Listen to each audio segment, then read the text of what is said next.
It does get high pitched. Justice! Right! Look at the die. Timothy! Right! Justice! Right! Nice. By the way, is there anyone here that was in this photo here? Raise your hand. All right, let's give it up. University of Florida, 2015. I was in the photo. It's a good time for all.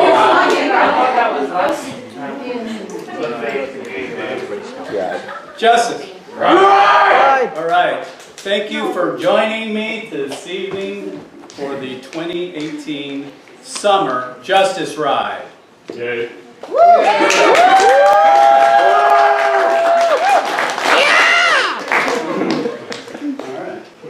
So how many people are here in the spring? Came on the Justice Ride in the spring? Good number. About half of you? All right, good. If you remember, what was the theme for the spring Justice Ride? All what? In. All in. What? All in. What? All in. Yeah, that's good. You guys remember. That's a good thing. And the idea of that theme was what? You need to be all in. Not just half in, not partially in, because if you're not all in, we don't want you to come in. We don't need you.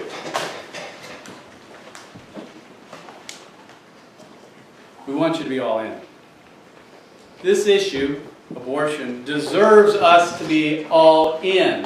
And so, what I'm going to do tonight, I'm going to recap a little bit of that theme in the Spring Justice Ride, and then we'll move on to this year's theme. If you recall in March, I asked the question, does our actions follow our rhetoric? Right? The pro-life movement says abortion's murder. But the question we have to ask ourselves is, do we really act like it's murder or not? That's the question we need to ask ourselves.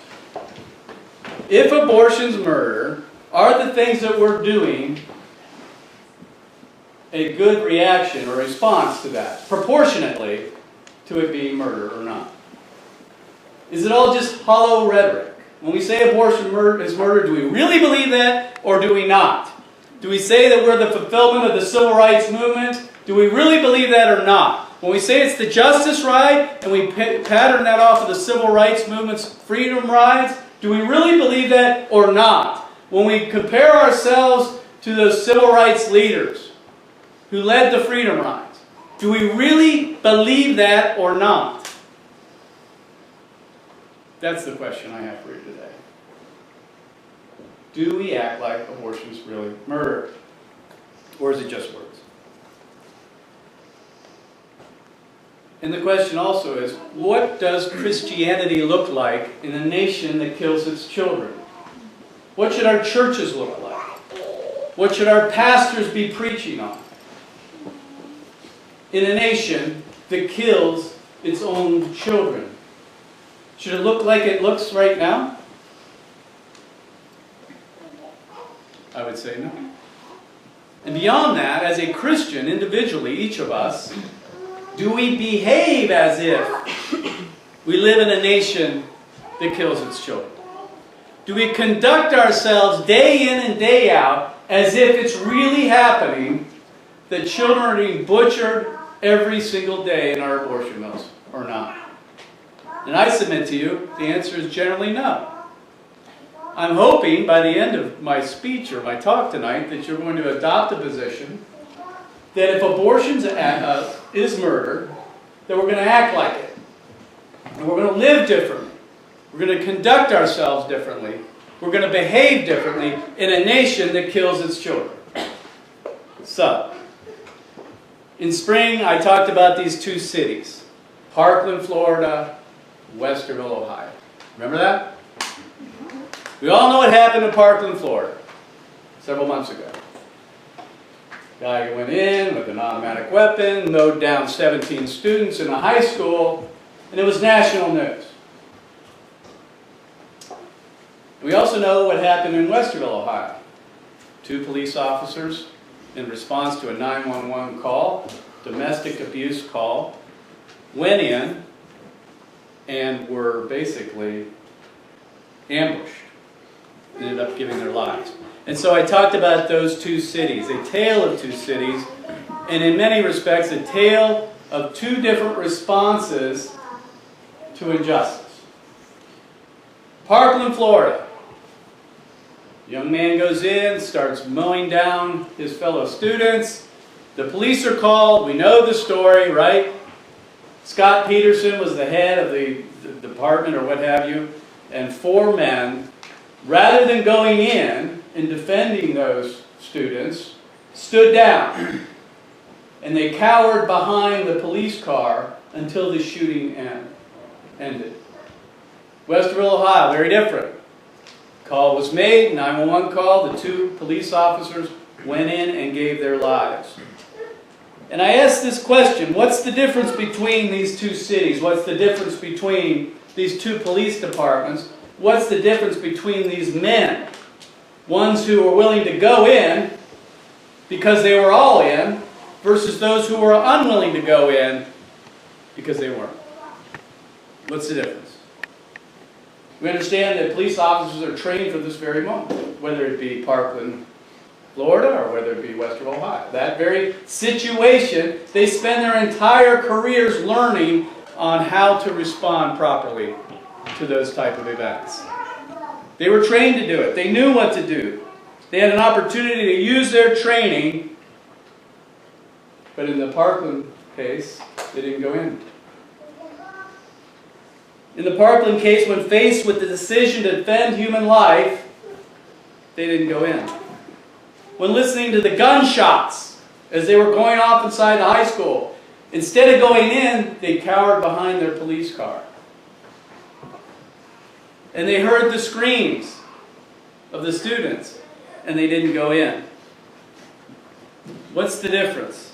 Why didn't they go in? Why didn't the Parkland police go in?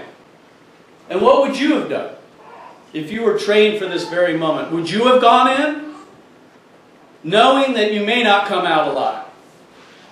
Knowing that you might be outgunned? Would you have gone in? Because that's really the question that we face as a movement, as individual pro-life activists. Are we willing to go in? Are we willing to risk our lives, if necessary, to defend the innocent? In the case of Parkland High School in Florida, they were not willing to go in. But Westerville police officers were. And I shared how they got the same situation or similar, where they know there's an active shooter, domestic abuse, but instead of cowering, instead of holding back, instead of standing down, they went in. And because they did, they lost their lives. And the question is why? Why did the Parkland police officers not go in? Why? Easy answer. What? They weren't all in. They weren't all in, but what were they? They were afraid. They were fearful. They were worried. They were worried that they wouldn't be going home tonight to their wife or their children. They were thinking about, boy, if I go in, I may not come back out. I won't be able to live the life that I'd like to live with my family. That's what they were facing. Fear. But that's the same as the Westerville police officers. They faced that fear too. They both had fear, but one's response to that fear was different than the other. Right? And that's the difference between the Parkland officers and the Westerville police officers. They both were afraid, I'm sure, thinking, running through their heads, their minds, you know, the videotape of their kids and their wife, and greeting their wife, and kissing their wife, hugging their kids, and all the good things that we enjoy, were running through their heads, and they're thinking, if I go in, I may never see them again. But they were sworn to protect that community against what was happening. And the Westerville police officers went in despite their fear. So, the Westerville police officers displayed courage, right? In spite of their fear, they went in. Parkland? No. Cowardice.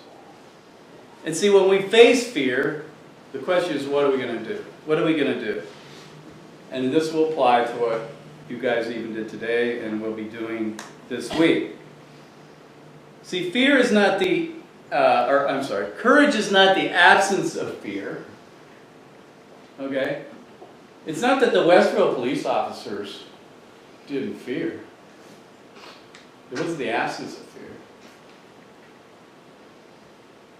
But it's the strength to do what is right in spite of your fear. To face your fear head on and do what is right. Do what you are trained to do in spite of your fear. And that's the difference. So, what I want to do is I'm going to build on this all-in theme for a few minutes, if you will. And I want to start out. We're going to, the theme for this week, okay? Are you ready, sir, for the unveiling? All right. The theme for this week, building on the all-in. And by the way, are you all in? Yeah. Yes. What? Are you all in? Yeah. Are you all in? Yeah. Better. The theme this week is never give up. Never give up. Oh, yeah. Now, did anyone remember who said those famous words? Of course, they've been repeated a million times before. The who? Winston Churchill said those words when Britain was facing a daunting foe in the Third Reich. How many of you saw the movie Darkest Hour? Raise your hand. Now, I know as millennials you're thinking, oh boy, who wants to learn about World War II? That's long past. I need to do it, me. The Darkest Hour. Great movie about those hours, those days where Germany was facing the decision to go to war. I'm sorry. Britain was facing the decision to go to war with Britain, or with Germany. So what I want to do, I'm going to play a clip. This is from the movie, The Darkest Hour. And it'll give you a little picture of our theme.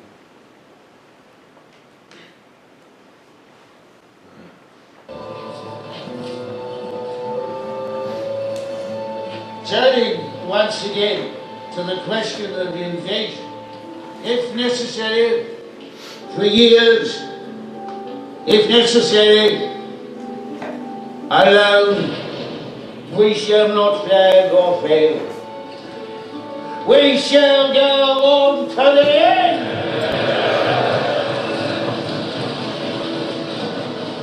We shall fight in France. We shall fight on the seas and oceans. We shall fight with growing confidence and growing strength in the air. We shall defend our island, whatever the cost may be. We shall fight on the beaches. We shall fight on the landing grounds. We shall fight in the fields and in the streets.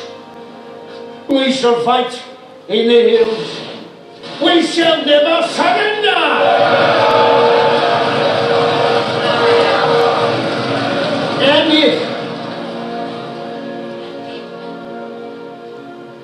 And if,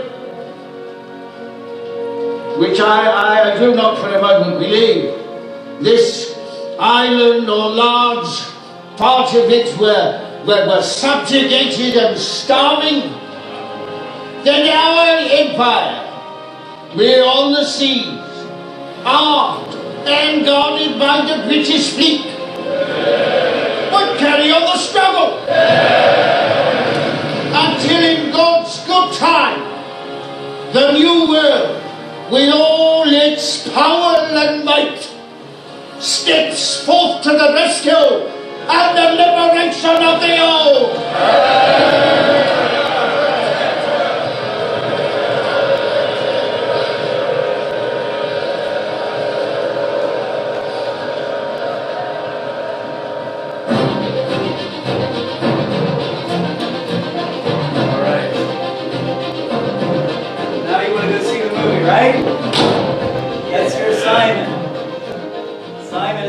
that movie, one of your sons, and understand what the United Kingdom and the world was facing with Adolf Hitler. At that point in that movie, or in the story, is when Neville Chamberlain came back and said there would be peace in our time. And they were trying to negotiate a peace with Hitler. And Winston Churchill was one of the few who stood up and said, we cannot negotiate with this man. He's a tyrant, and we're going to have to go to war. And so he led the country to war, and this is what that's all about. The odds, I mean, were astronomical. The odds of them actually prevailing were very much against them, but they did prevail. So, never give up. Churchill said they're going to fight in France. We're going to fight in America, mostly in Ohio. Churchill said they're going to fight on the seas and oceans. We're going to fight in the streets and the public square. Churchill said we're going to fight on the beaches. We're going to fight on the overpasses. Churchill said they're going to fight on the landing grounds. We're going to fight in the skies. Churchill said we're going to fight in the fields, in the streets. Well, we're going to fight at the high schools. We're going to fight at the colleges, the universities. And he said we're going to fight in the hills. Well, we're going to fight in the clinics. The point is this, that he was making. Wherever the enemy raises its head, we are going to fight. That's the point of that speech. Wherever they are attacking, we will fight back, and we will never give up. And that's why you see us in all these different venues. Some of them we're at a disadvantage, like the clinics. But there are other places that we're at the advantage, like the universities, or the overpasses, and those kinds of things. The idea is wherever the enemy is attacking, we will never give up. Let me give you a little scripture here. You got a little history now with Winston Churchill and what they were facing in the United Kingdom and the rest of the world when it came to Adolf Hitler and the Third Reich and their commitment to never give up. The Apostle Paul never gave up. He faced a lot more than what we face every day when we stand for Christ and we go out and witness in the public square on any one of those venues that I just shared with you. And to just tell you about this, let me read 2 Corinthians chapter 11, verses 24 through 28. And I want you to just imagine this. Okay. Compare what we do to what the Apostle Paul faced. Just do that for a moment. And the commitment that he had to never give up. He said, 5 times I received from the Jews 40 lashes minus 1. Is there anyone in the room that's had that happen to them? No. 3 times I was beaten with rods. Anybody here?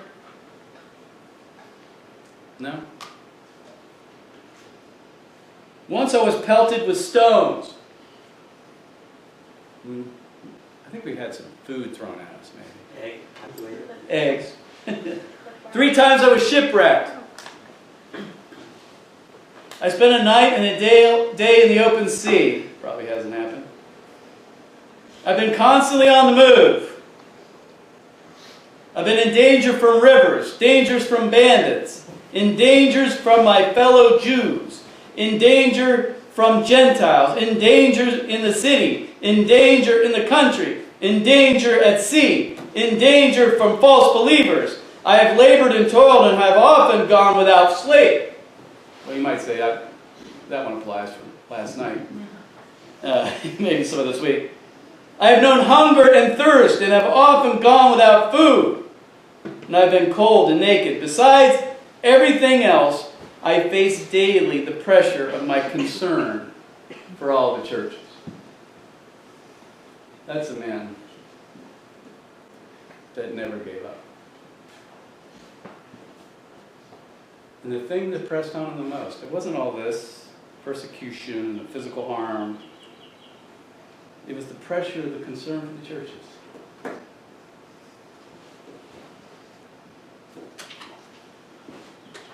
That probably was the hardest thing.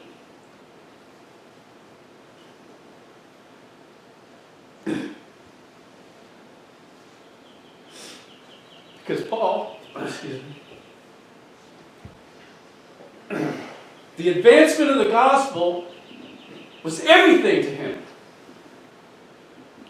This stuff, he called it later in 2 Corinthians, light and momentary trouble. The things I just listed. That's how he thought of those things. Light and momentary trouble. It was the advancement of the gospel that mattered to him more than anything else. He's a man that never gave up. And we face lesser challenges, obviously, right? It's unlikely that we're going to receive 40 lashes minus one. We're not going to be beaten with rods. We're unlikely to be pelted with stone.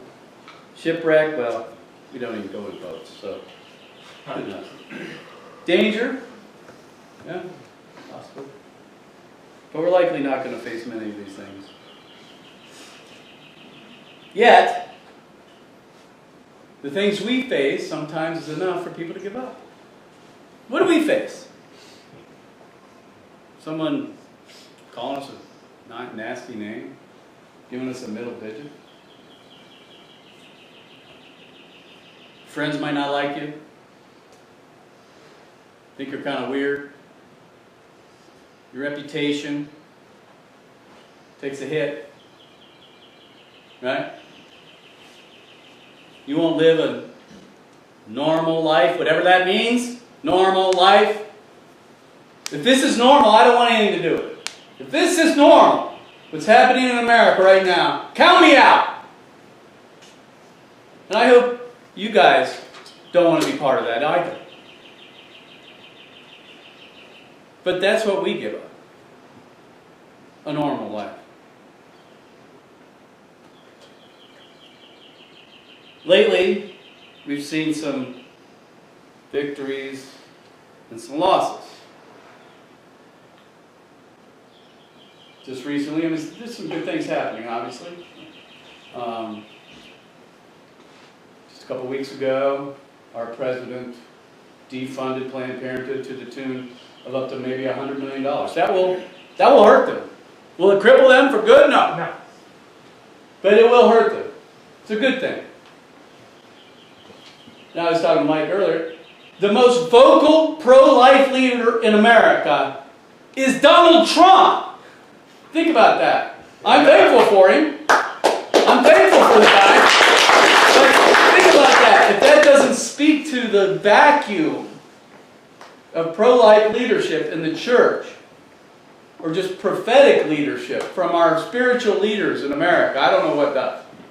If that's the guy who has taken the mantle of the pro-life movement, that's a statement to us.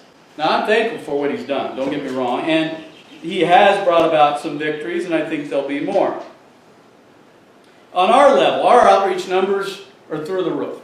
Each year, we're adding more and more venues. We're doing more and more things. We're more active. We're reaching more students. We're changing more hearts. We're saving more lives. It's all good. And we'll continue to do that by God's grace. So we're seeing some victories, but I would be remiss in not bringing up some of the failures most recently. Just this year, we were hopefully, prayerfully, expecting that the Toledo abortion mill would be closed. Because the Ohio Supreme Court had ruled against it, that it had to have a transfer agreement, and it didn't have a transfer agreement. I'm not getting into the details. But we were expecting that that clinic would close, and we would be down to six clinics from 13. Is that right, Keith? No. Anyway. So there has been in the last 4 or 5 years a dramatic decrease in the number of abortion mills in the state, which is great. But what happened? ProMedica, this hospital conglomerate, came in and rescued them in the last minute. And today, Toledo Abortion Clinic is operational, killing babies. It was a setback. It was tough. It was tough to see that happen. But we never give up. We don't give up if an abortion mill stays open. Recently in Ireland, how many people paying attention to what happened in Ireland? Raise your hand. Some of my best buddies were over there battling along with the Irish pro-life movement to save the island, because really that's what it was about. A nation that kills its children has no future. In Ireland, if it fell in line with all the rest of the Western nations, the same trends would happen, and we were concerned. And friends of mine over there fighting away, and the polls were saying, you know, it's close, we don't know what's happened. What happened? It was a blowout. 67% of the Irish people voted to legalize abortion. Now, if that wasn't a gut check, I don't know what is. That was the last free nation that had outlawed abortion that I'm aware of. And it was the first time that a nation had ever voted on it. It's always done through the courts, right? That's what happened in America. We never voted on it. It was 9 men in black robes in Washington, D.C. decided for us. And that's the way it usually is around the country. This world, this was a vote of the people. 67-33. Wasn't even close. That's depressing. But we don't give up. We don't give up when these things happen. Now, I'm going to play a clip. And you're going to say, I don't know what to take anymore, Mark. This is heavy. But I'm going to play a clip that will hopefully do 2 things to you. It will sicken you at the state of those on the other side and how they view this issue. It will make you want to barf, hopefully. But I also hope it will help you to have the resolve to keep fighting and to realize that they know not what they do. They think they know what they are doing, but they know not what they do. This is a report from a British television station right after the vote.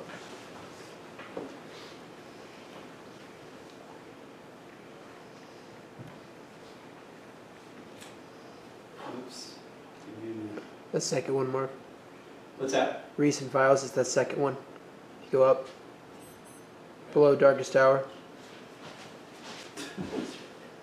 Ah. Thank you, Sam. Yep. All right, here we go. Ireland has spoken with a clear, strong voice. And this afternoon, Dublin Castle was packed with those who wanted to shout about it. The final confirmation the crowds had been waiting for came this evening. Votes in favour of the proposal, 1,429,981.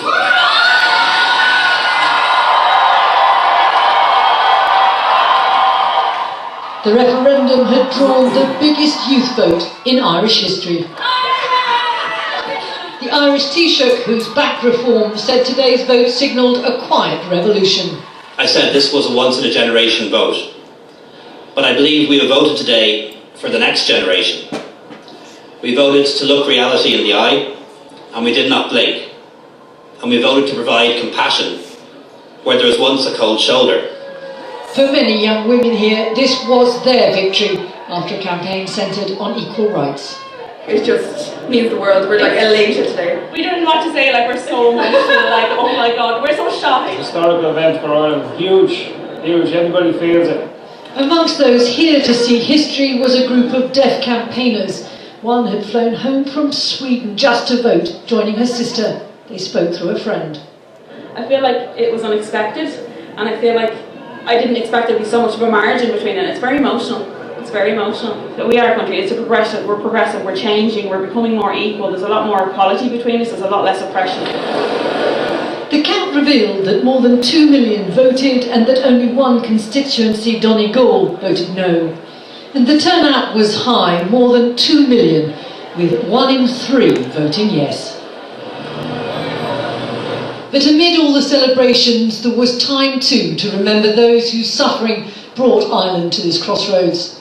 A shrine has been set up for Savita Halappanavar, who died in 2012 after being refused an abortion. Yes campaigners see her as a martyr. It is a bittersweet victory. Yes, we did the right thing, but it is far too much later for a lot of women, such as Savita, that was affected by the 8th Amendment. You know, they're talking about a referendum sign. It's been a day of huge emotion, especially for women. A day history recorded massive, gradual social change. A younger, more liberal generation has seized the agenda, rejecting some of Ireland's older and more conservative values. And this now is their future. There you go. So as you watch that, I don't know if you went through the range of emotions that I did, but I went from being sickened that people would do this, celebrate the idea of them having the freedom to kill their babies, to just being totally brokenhearted because they know not what they do. Right? I mean, those are the ranges of emotions that you feel when you watch this. But the other thing is, that's what you're up against. Mobilized young people who want to win. Yeah. They want to win too. And that's what you're up against. The Prime Minister, he was the one speaking there, by the way, he said this was a victory for the next generation. Do you hear the irony in this? Unbelievable, isn't it? The next generation? You're killing off the next generation. They don't know what they're doing. He said that they looked reality in the eye. I say, other than ICBR, the Irish Centre for Bioethical Reform, other than them, as far as I know, they were the only ones that were out showing abortion victims on the street. And probably a very small percentage of the Irish people really understood what they were voting about. He said this is about equal rights. Really?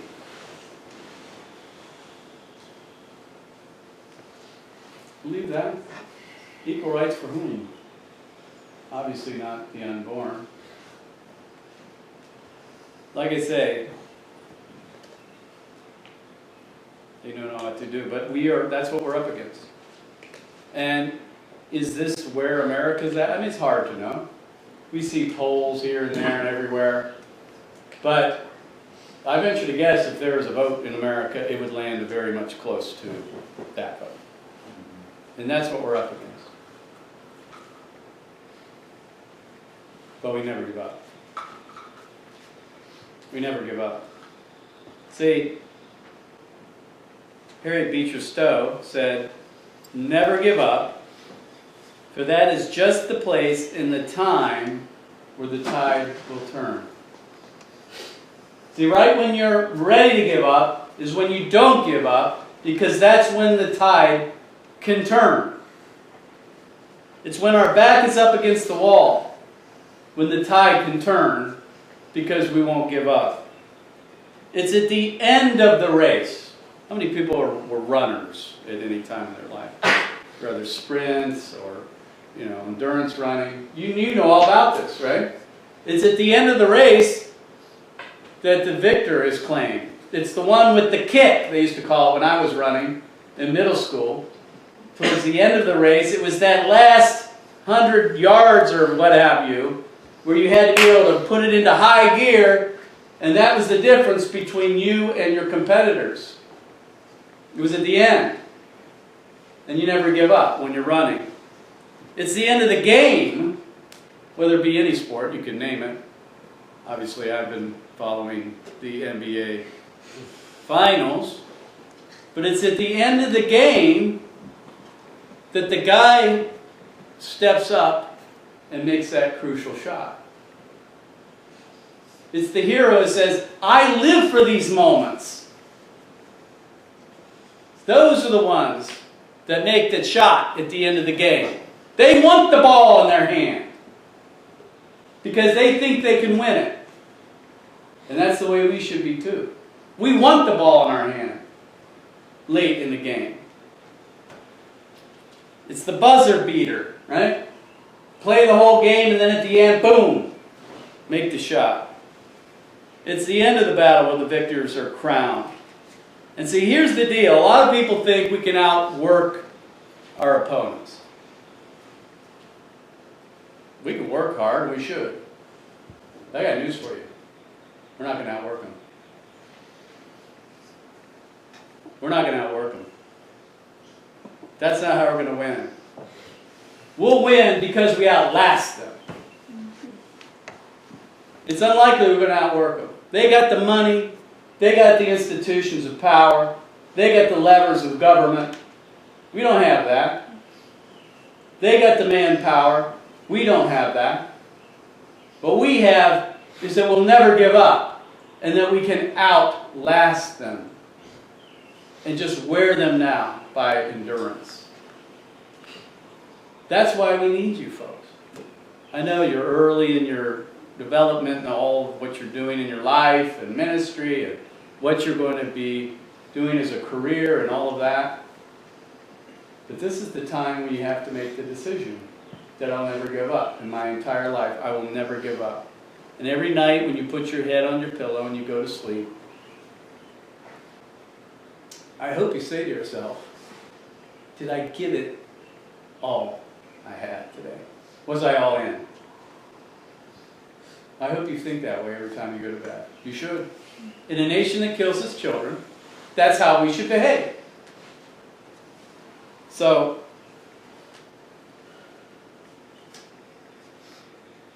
and the bottom line is, although we can't determine this at Created Equal, per se, is the idea is we got to win. We want to win. This isn't about playing the game for the sake of it, or coming close, or for the sake of competition, whatever. None of that. We want to win because when we win, that the killing stops. So this is about winning. It's not about just going about our business. No.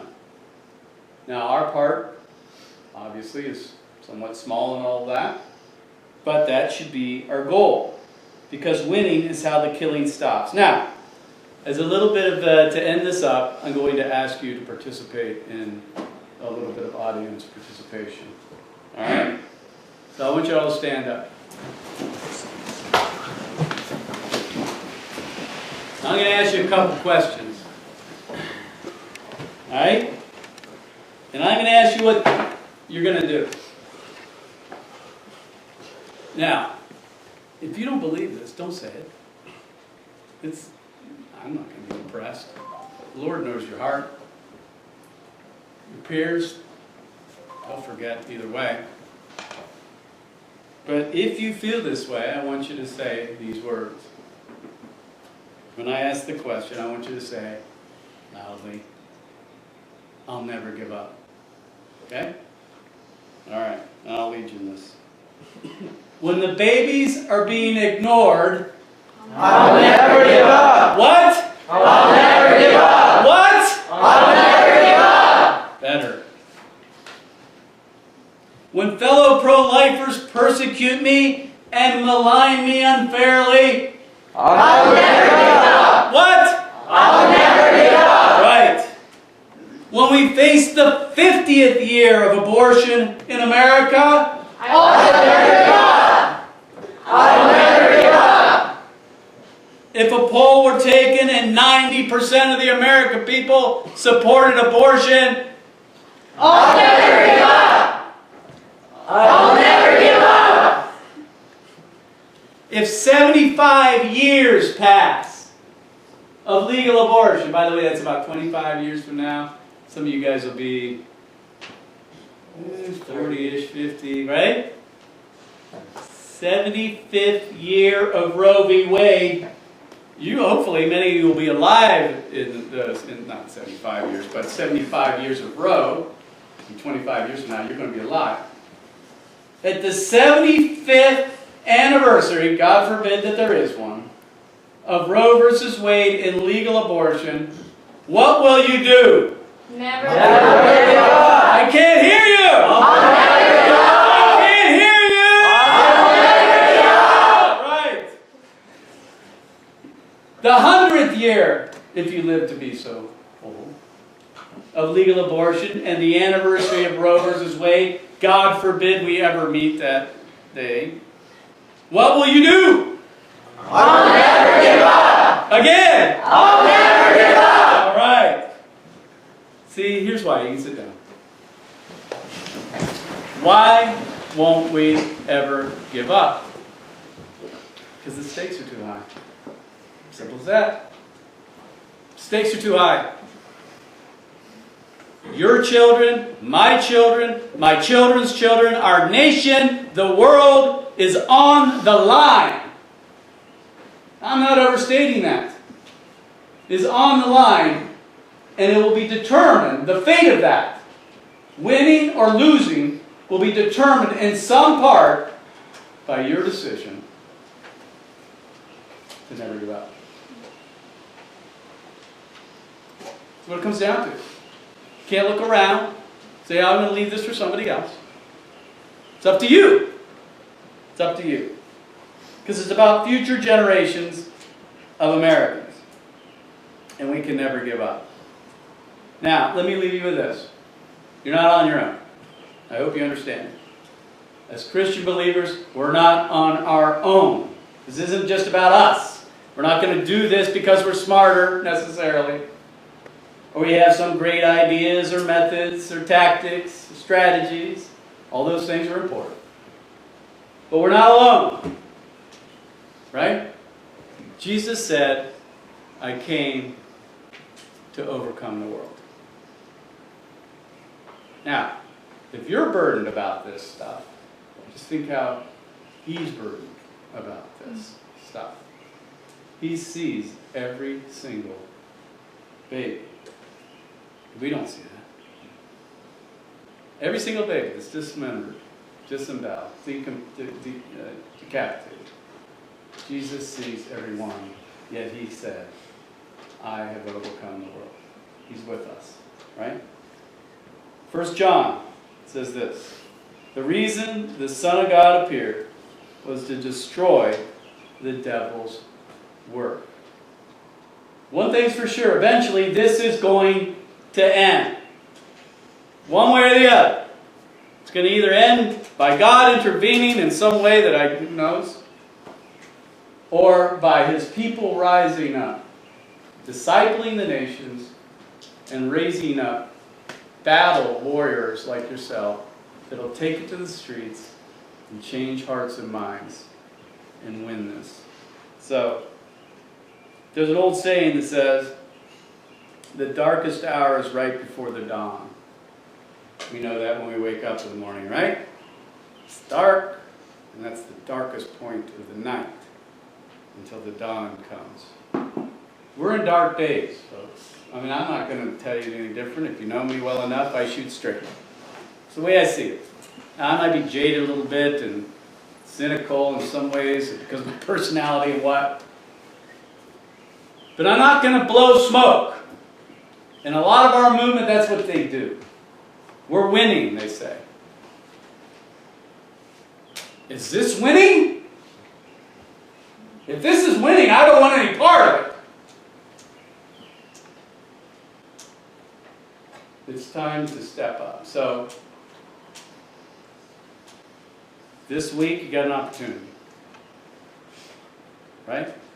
This week you got an opportunity to never give up. When you want to say, I'm not going to step out and hand out that piece of literature to this person because they look mean. Or I don't want to say, what do you think about abortion to somebody who's walking by on campus because they might curse me out. Or I don't feel confident enough confident in my own abilities to explain the pro-life position to have a conversation yet I want you to step beyond that. Because that's all fear, right? And we fear it, we feel it. It's normal human emotion to fear. But have courage, because courage is not the absence of fear. It's confronting your fear and doing the right thing. That's what those Westville police officers did. That's what they did. And that's what we need to do as a movement. We need to treat abortion like it's murder. It's not just words, it's action. It's action. So as you go out this week and you're confronting fear, which you will, do the right thing. Be courageous. Stand. And never give up. Never give up. As long as you live, never, ever give up. And I hope that this theme, you guys can work it within what you're talking about this week, because even though you guys are young, and most of you anyway, are young enough that you're not even thinking about giving up because you just started, for goodness sake. But when a year comes and you go back home, or you go back home after the justice riot, and you're in your own communities, and you think, I'm like the only guy here. Where are all those justice rioters? I like that. I like to have people around me. You're the only one. Never give up. Build a team. Do outreach. Push against it. The odds are against you. To push against those odds. And 5 years from now, when you're in college or whatever, you're graduating or whatever you're doing, never give up. Don't ever give up. This should never leave you. As long as babies are dying, this should always be a part of who you are, the battle. 10 years, 15, 20. Never give up.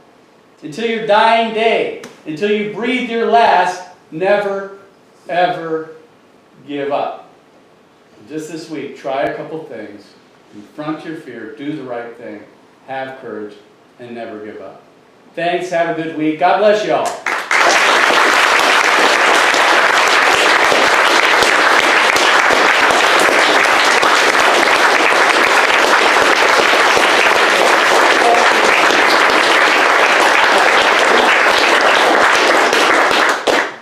All right, who takes over the meeting now?